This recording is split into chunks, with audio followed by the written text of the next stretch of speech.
Dharampur village, late morning.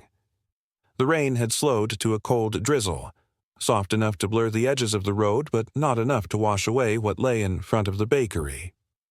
Just beneath the wooden awning, pressed against the doorframe where the runoff didn't reach, a small figure curled into itself. Fur darkened to the skin. Ears flat, tail wrapped tight. The puppy didn't move when the bell above the bakery door chimed open. Mina, the woman who ran the bakery, paused with her broom halfway through the threshold. It took her a moment to notice. At first, it looked like a piece of cloth or old rag dropped in the night, but there was breathing. Shallow, almost imperceptible. She crouched, careful not to make a sound. The pup didn't flinch when she reached out. The rain had soaked through its coat. Mud clung to the small ribs, visible beneath the skin. One eye was sealed with grit. Mina saw no collar, no thread, no mark that might link it to a house nearby. She stood, wiped her hands on her apron, and stepped back inside. She made a call. Ravi arrived 10 minutes later on his motorbike, helmet tucked beneath one arm, boots already wet. He didn't ask where the dog came from. He simply followed her to the doorway, crouched the same way, and reached out with practiced hands. The puppy didn't lift its head. It didn't protest when Ravi gently slid a hand under its belly and another behind the shoulders. It was too light, the way malnourished things are light, not like a puppy should be. "If it stays here, it'll die," he said quietly, more to himself than to anyone else. Mina nodded once. She handed him a towel from the back of the bakery. Ravi wrapped the pup carefully and cradled it to his chest. The animal didn't resist, and didn't lean in either. It just stayed still. Too still. The village didn't ask many questions. A few shopkeepers glanced out as he passed. A child pointed. A dog barked in the distance, but the wrapped shape didn't respond. Ravi placed the bundle on the back seat of his bike and steadied it with one hand as he rode slowly toward the ranger's outpost where he sometimes took strays. Inside the small shelter space, he laid the pup on a clean towel over a low cot. The room was dry, warm from the wall heater with bowls already set near the door. He opened a can of broth and set it on the floor. The scent filled the space, but the pup didn't move toward it. Its breathing was uneven, shallow at first, then a deeper inhale followed by a pause. Ravi knelt beside the cot, unwrapped the towel, and began gently brushing away the mud with his fingers. He checked the paws, the spine, the back legs. No fractures, but one hind leg was stiff when he tried to bend it. The skin beneath the fur was scraped raw in patches, one ear split and dried with old blood. The rain tapped against the window. A slow, rhythmic sound. Ravi didn't speak much. He simply moved with quiet purpose, setting a small bowl of water nearby, then dimming the overhead light. The shelter stayed silent except for the wind brushing past the eaves. Later that afternoon, Mina stopped by. She brought a cloth bundle of flatbread and an old cotton shawl. Ravi thanked her with a nod, folded the shawl, and placed it gently beside the pup. Still, the puppy didn't lift its head. "If he doesn't eat by nightfall," Ravi murmured, "he may not make it." He said it quietly, without drama. Just a fact. If the pup didn't eat, he would grow weaker. If he didn't gain strength, his body wouldn't fight. By evening, the sky outside was the color of ash, and the bakery's lights flickered across the street. The pup stirred once, a faint tremble through its limbs, then went still again. Ravi remained close, sitting on the floor nearby, the cloth bundle unopened on his lap. As night deepened, the town grew quieter. The shutters closed. The drizzle turned to mist. Inside the small shelter room, the air held the soft warmth of waiting. The pup's chest rose, slow and shallow, and Ravi stayed beside him, watching. A storm might pass, but if a body is too far gone, it doesn't rise again. If the morning came and the pup hadn't moved, hadn't lifted its head, there would be no second chance. For now, there was only breathing, and stillness, and a ranger who didn't leave. By morning, the shelter room was quiet but no longer still. The heater hummed softly, warming the floor tiles and drying the towel beneath the sleeping pup. Ravi had barely moved from his place near the cot. He dozed in short stretches, waking each time the puppy shifted or let out a sharp, irregular breath. The rain had eased sometime in the night, leaving the air thick with dampness. Outside the shelter's single window, the gravel path glistened. Inside, the air held a faint scent of broth, wool, and old wood. The puppy stirred just after sunrise. It wasn't a full movement, just the smallest twitch of a paw. Ravi sat up and leaned forward, watching. The body remained limp, but the twitch came again. A back leg pulled inward, then stretched, then froze. Ravi noticed something then, the awkward bend of the limb. He gently touched the pup's flank and felt the tension run through its leg. It didn't recoil, but the muscles twitched beneath his fingers. The joint didn't move easily. He tried again, slower. The hind leg wouldn't fold fully. It was stiff, and just below the hip, the skin was warm and faintly swollen. Ravi glanced toward the ear, still matted with blood near the tip. Under better light, he could see the dried edges. Not torn from scraping or thorns, but a clean cut. Blunt, too high for brambles, too thin for another animal's bite. He let out a breath. At first, he'd hoped it was just the storm. A puppy left behind, overwhelmed by cold and fear. But the wounds were too specific. The leg is too stiff for just exposure.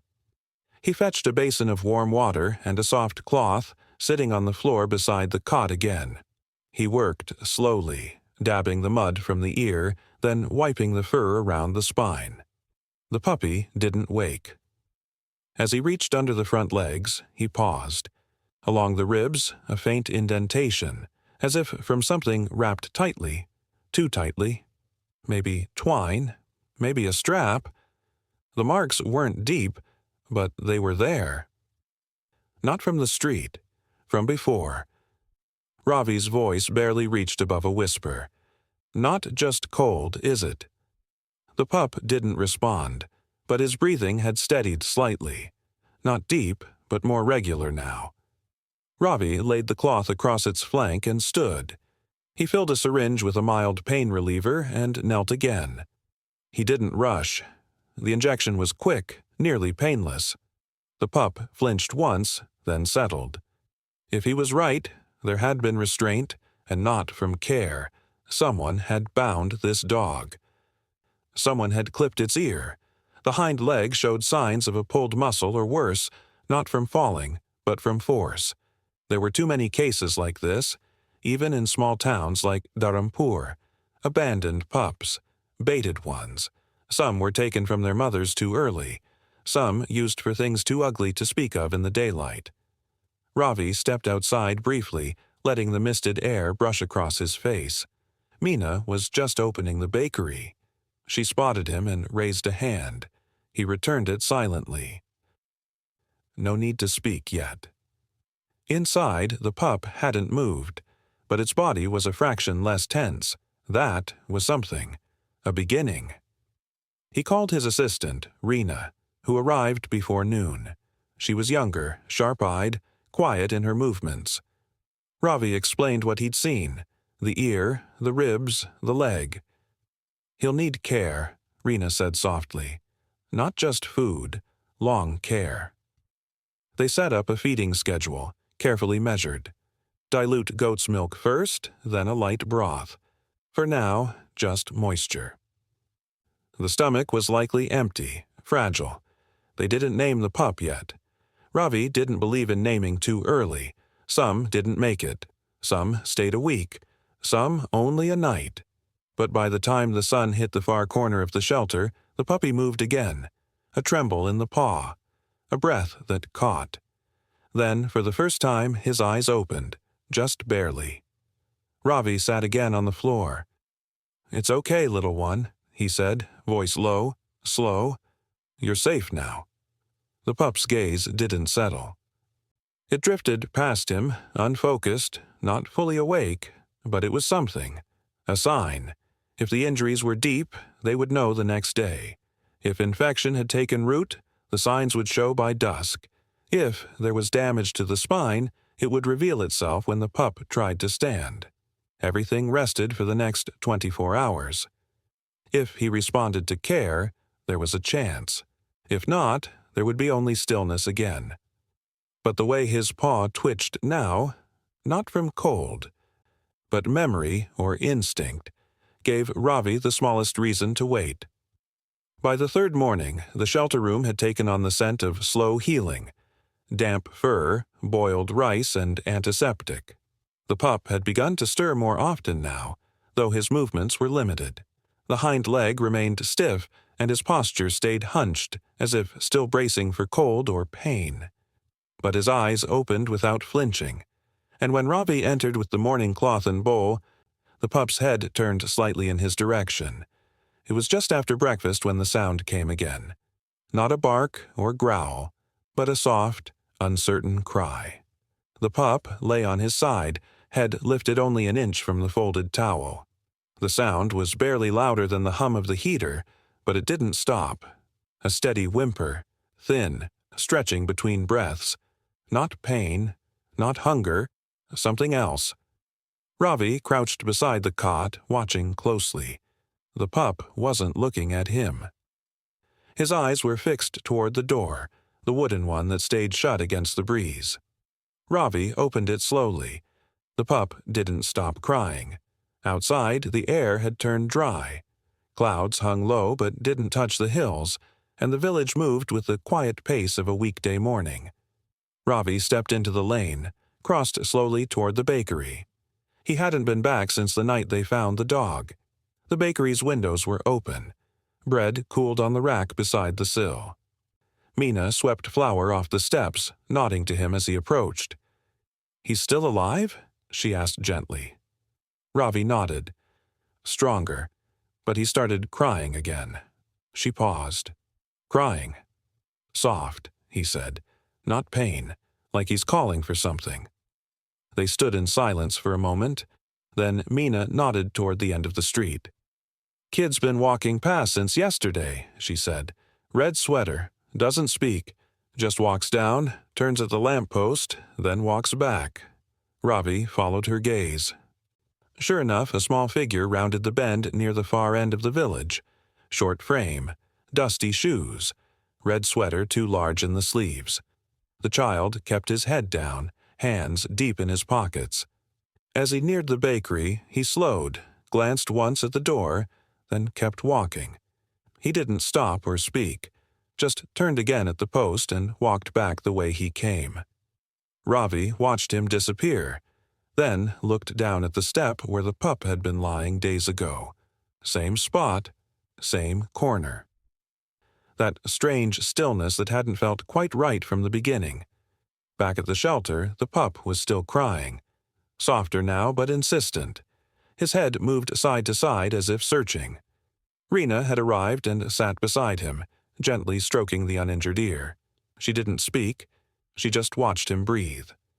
Ravi stepped inside, wiping dust from his hands. "He's not in pain," Rena said. "He's looking for something." They both knew what that could mean. Puppies didn't cry like this for no reason, even the hurt ones, even the abandoned. This was the kind of sound they made when they were not alone before, and suddenly were. If there had been another one, if this one wasn't the only. Ravi's thoughts circled back to the figure in the red sweater, the way the boy glanced at the bakery, not with curiosity, but memory. The way he didn't ask, didn't approach, as if he knew what was already gone. He sat beside the pup again and placed a folded cloth beneath the hind leg to ease the pressure. The animal calmed for a moment, but the cry returned a minute later. "Who were you waiting for?" Ravi murmured, almost without sound. The pup gave no answer, only a faint moan and the slow, searching motion of his head. If there was another, left behind, hidden, or worse, they had to find it, because now this one was strong enough to remember, strong enough to notice absence. and if the other hadn't survived, he wouldn't stop calling. Ravi stood. He turned to Rena and said, "We go back, all of us. The bakery, the alley beside it, the rain barrel, the discarded crates, any place small enough for something to hide or be hidden." They would walk the full stretch, past the shop and down the bend where the child always turned. Because something about the boy's silence, the way he watched the door, made Ravi certain the story wasn't finished. And if they were right, if another had been left behind, there wasn't much time. If it was still alive, it would be weaker by the hour. If it had injuries, they could be worse than this one's. If it was cold, it would already be failing. Back at the shelter, the puppy whimpered once more, softer now, then let out a breath and closed his eyes. Ravi turned to the window. Outside, the air had stilled, and the street was empty. They returned to the bakery just after noon. The streets had quieted, the midday heat holding the village in a hush. Ravi walked with slow intent, his boots leaving fine imprints in the dust. Rena followed close behind, a folded towel under one arm, eyes scanning each corner they passed. The bakery door was open, but Mina wasn't outside. Ravi didn't stop. He moved past the shop and turned down the side path between the grain shed and the storage alley, toward the narrow stretch of space behind the buildings, a place where trash bins rusted in silence and crates sat stacked in uneven rows. Ravi paused near the rain barrel. He bent low, moved aside a warped wooden panel leaning against the wall. Behind it, nothing but dust. Rena stepped ahead toward the grain shed's far end, where the earth dipped slightly near the gutter. Her foot brushed against something soft. She stopped. Slowly, she knelt. Beneath the edge of an old sack, where the shed's shadow reached longest, lay a shape, smaller than the first, barely moving. A pup, even younger. The fur was lighter, the paws thinner. The body curled tightly, nose tucked to belly. It didn't cry. Ravi was beside her in seconds. He crouched without speaking, brushing back the sack. The ground beneath the pup was damp. Its eyes were closed. The breathing, faint, barely visible, came in shallow tremors. He reached out and slid one hand beneath the belly, the other behind the shoulders. The pup didn't stir. Its weight was almost nothing. "Same litter," Rena whispered, "but he's worse." Ravi nodded. The ears were uncut, no wounds on the legs, but the ribs pressed sharp against the skin, and the stomach was sunken. This one hadn't eaten in days. Ravi held him against his chest, feeling for warmth, for the slow rise and fall of life. The chest fluttered like a leaf, weak but still moving.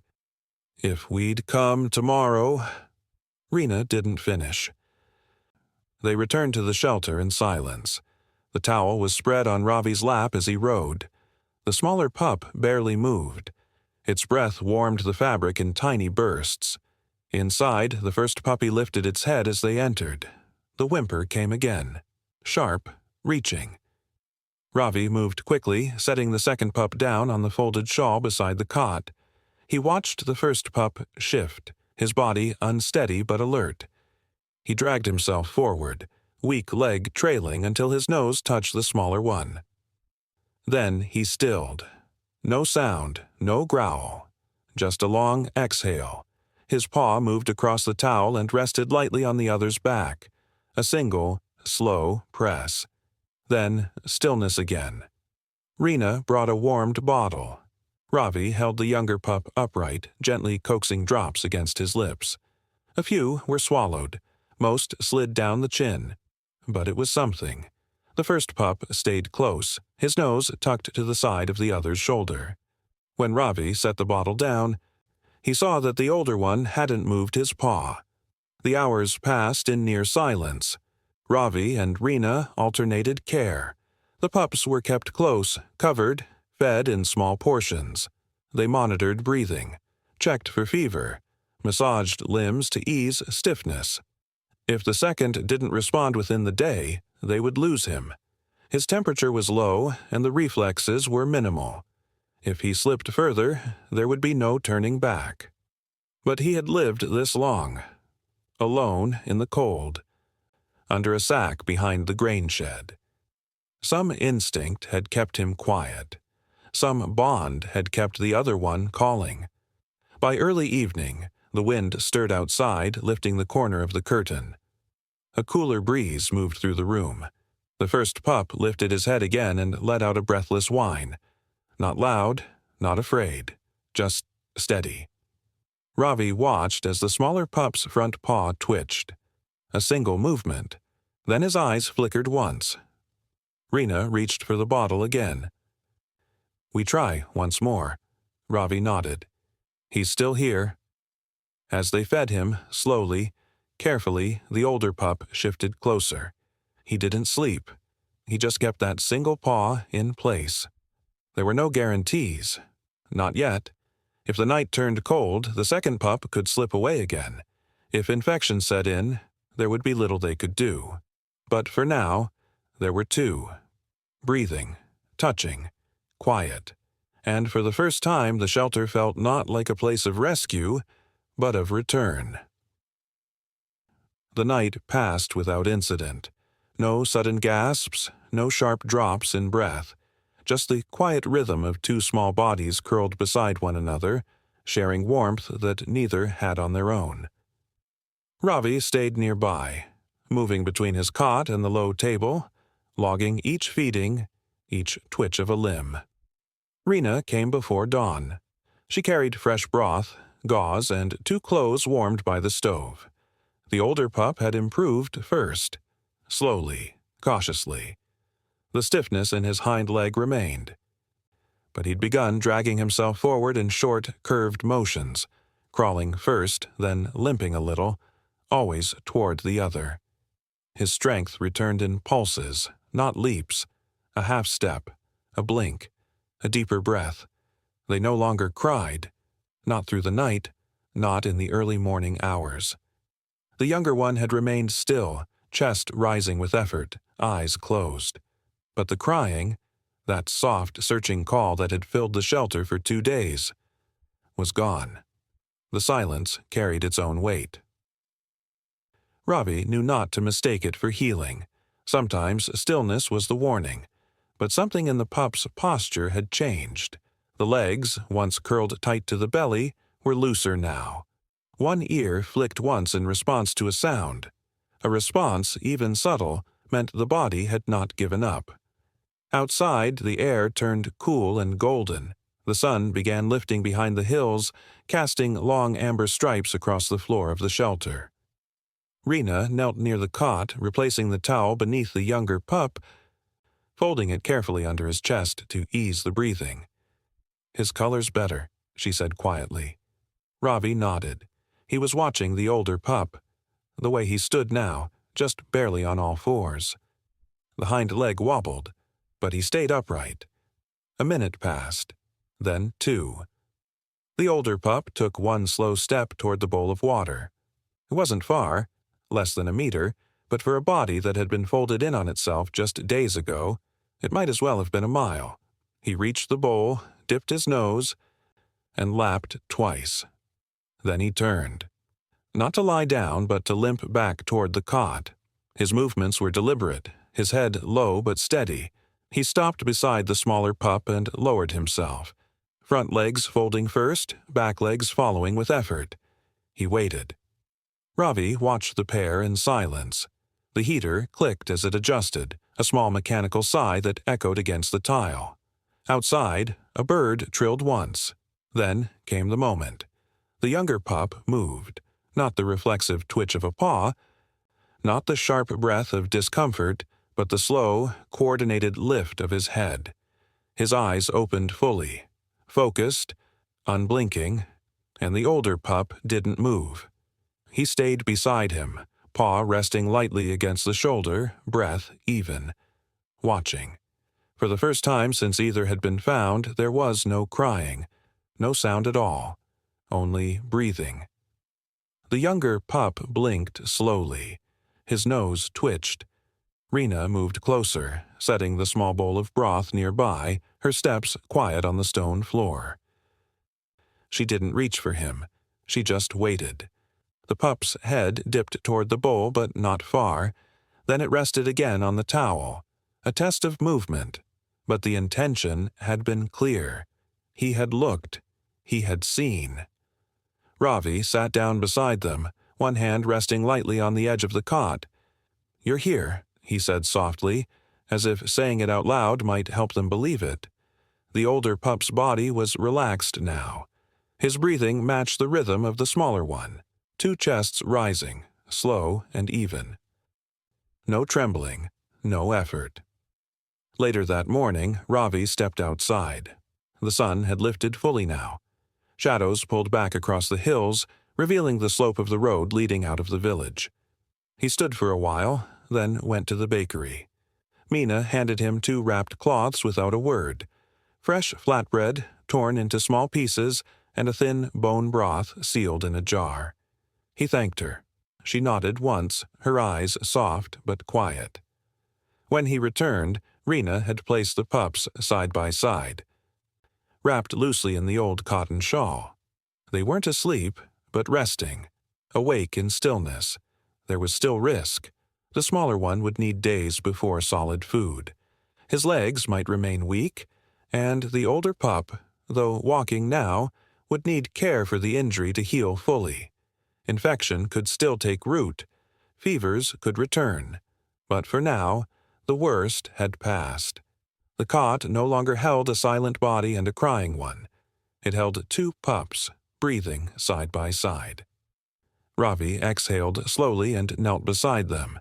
The air in the room had changed, not heavier or lighter, just filled with something else, a kind of presence that hadn't been there before. It was the kind of morning that didn't need words. By the 5th morning, the street outside the shelter held the quiet rhythm of recovery. The dust had settled into soft patterns across the path, and the bakery's windows glowed with pale morning light. Inside the shelter, the 2 pups now stood on their own. The older one walked with a slight tilt, the hind leg not quite smooth in its rhythm but strong enough to carry him from one end of the room to the other. The younger, still lean and cautious, followed behind in slow, uneven steps, each footfall deliberate, each pause a quiet decision. Ravi had opened the door just after sunrise. Not wide, but enough to let the breeze move through the room. The air was cool, carrying the scent of baked flour and dew-covered grass. Both pups had stirred. Not startled, just aware. They stood near the threshold, noses raised, paws quiet on the tile. Rena folded the shawl and placed it near the cot. The room didn't feel like a clinic anymore. Not entirely. It felt like something between a stop and a start. The kind of place animals pass through, not stay. They didn't name the pups. It didn't feel right. Not yet. But they knew their rhythms. Which one ate faster, which one watched the door. The older still slept with one paw draped protectively over the younger. The bond had outlasted injury. By mid-morning, Ravi opened the gate. The village was already awake. A bicycle passed quietly, and somewhere nearby a pot clanged against stone. The 2 pups walked just behind him, unhurried, not pulled by leash or word. They stopped once near the water trough, then continued, limping and swaying but upright. When they reached the bakery, Mina was already at the door. She didn't say anything at first, just wiped her hands on a cloth and looked down. Both pups sat. The older, on the left, posture steady.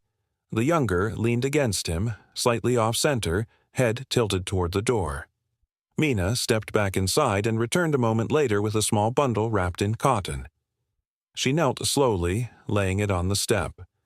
A piece of bread, broken gently in half, and a soft wedge of boiled root.